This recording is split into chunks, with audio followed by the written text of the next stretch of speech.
सरस्वती मैया की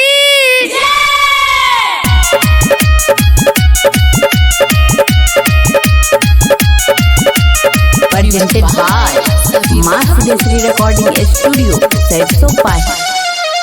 श्वेत कमल माँ के आसन, श्वेत हंस सवार किए ले शारदा भवानी, किए ले शारदा भवानी।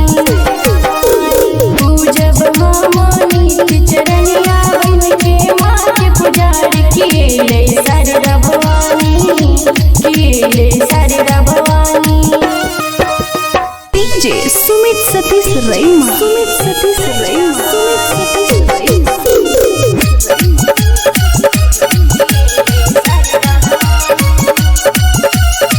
presented by माँ सिद्धेश्वरी रिकॉर्डिंग स्टूडियो सरसों। पंडित बजा के हम पाठ करायब दोनों बेलाए।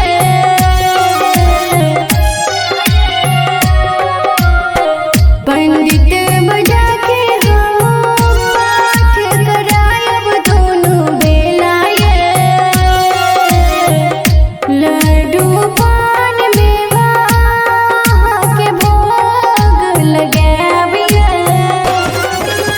विद्या दिया हमरा ये मैया कहबी विद्या दान किए ले शारदा भवानी, किए ले शारदा भवानी।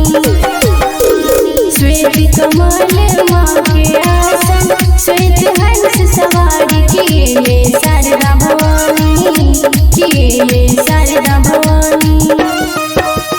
डीजे सुमित सतीश रईमा, सुमित सतीश रईमा, सुमित सतीश रईमा।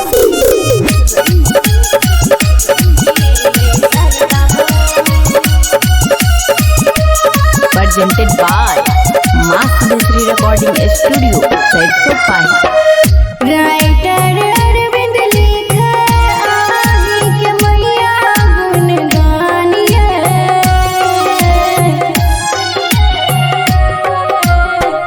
राइटर अरविंद लिखे आही के मैया गुण गानिए। सगरो गुंजैया मैया आही के जय जयकारिए। बेटी प्रियान से विनती करैया आहा दर पे आग दियो शारदा भवानी, कि कह के हंस के सवारी।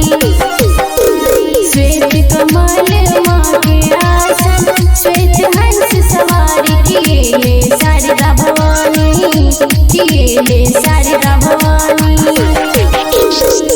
माँ सिद्धेश्वरी रिकॉर्डिंग स्टूडियो सरसों।